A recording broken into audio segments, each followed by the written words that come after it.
राहत मिलेगी। सर, गंगा के किनारे हम लोग हैं और गंगा में ही डुबकी लगाने को लेकर के विपक्ष लगातार हमलावर है। वो बार-बार ये कहता नजर आ रहा है कि गंगा में नहाने से या कुंभ में नहाने से पाप नहीं धुल जाते। आपकी क्या व्यक्तिगत राय है? धुल जाता है।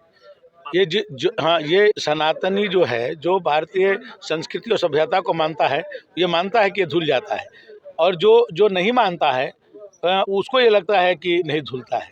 आप जानते हैं कि मरते समय भी गंगा जल जो है, तुलसी और गंगा जल लोगों को दिया जाता है। ये हमारी भारतीय संस्कृति है। आज दुनिया नहीं मानती थी, आज दुनिया के लोग अमेरिका, इंग्लैंड, जापान, जर्मनी, जो अपने आप को बहुत विकसित मानते थे, जो हम लोग तुलसी जी को माता कहते थे तो मजाक उड़ाते थे।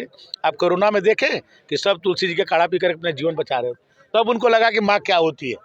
तब लोगों ने स्वीकार किया दुनिया में कि नहीं, तुलसी जी माँ होती हैं। जो माँ जैसे अपने बच्चों की रक्षा करती है, उस तरह से तुलसी जी ने लोगों को रक्षा किया। तब दुनिया को लगा कि नहीं, हम क्यों तुलसी जी की पूजा करते थे। इंग्लैंड जैसा जो है, अमेरिका के व्हाइट हाउस में भारत के विद्वान पंडितों को बुला करके ऋग्वेद का शांति पाठ हुआ। क्यों नहीं उनका उसमें विज्ञान काम आया। तो दुनिया, जब आज पूरे दुनिया मान रही है भारत को, भारत के संस्कृति और सभ्यता को, कुछ लोग हैं जिनको वोट की चिंता सता रही है कि कहीं सनातन इतना ज़्यादा ताकतवर हो जाएगा तो उनका वोट कहाँ जाएगा। लालू यादव, उस वोट को एकजुट करने के लिए ये सब बातें लोग बोल रहे हैं।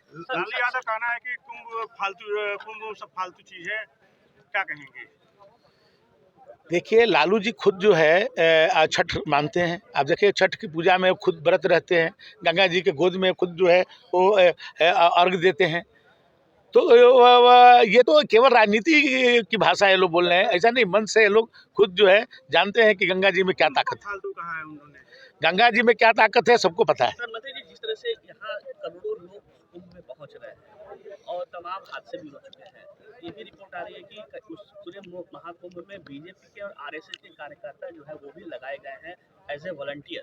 तो क्या बलिया से भी कितने लोग हैं जो आप ये बताइए कि देश में कभी भी कोई भी कार्य सामाजिक होता है तो आरएसएस वहाँ स्वयं रहती है, उसको किसी को कहने की जरूरत नहीं पड़ती है।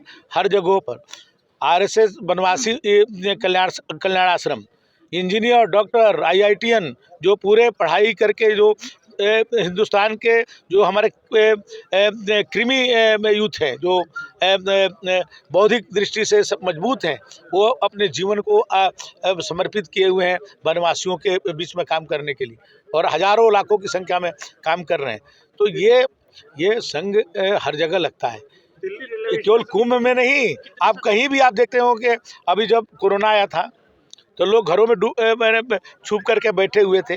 जो लोग बयान दे रहे हैं वो अपने संसद के क्षेत्र में नहीं जाते थे। उस समय आरएसएस और भाजपा के कार्यकर्ता सड़क पर लोगों को चप्पल पहनाते थे, खाना व्यवस्था करते थे।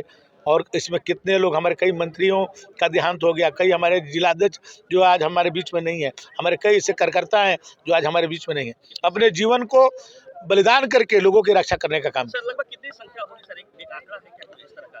कोई संख्या नहीं, बीजेपी और आरएसएस दोनों की कोई संख्या, अनगिनत संख्या है, करोड़ों लोग हैं, कितने आप जो गिनेंगे। आज भाजपा के सदस्य संख्या जो है 18 करोड़ से ज़्यादा है, संघ के करोड़ों लोग हैं, तो आप कितने लोगों की गिनती करेंगे। ये गिनती में नहीं किया जा सकता है, करोड़ों लोग हैं, जहाँ पर है वहीं से सेवा कर रहे हैं। कोई जरूरी नहीं कि कुंभ में जाकर के सेवा कर रहे हैं, जो रास्ते में चल रहा है उसकी भी सेवा हो रही।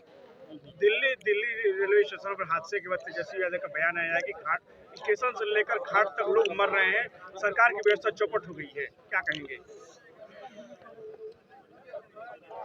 आप जा करके पूछना है तो कुंभ क्षेत्र में चले जाइए, माइक लगा करके वहाँ के श्रद्धालुओं से पूछिए कि क्या व्यवस्था हुई।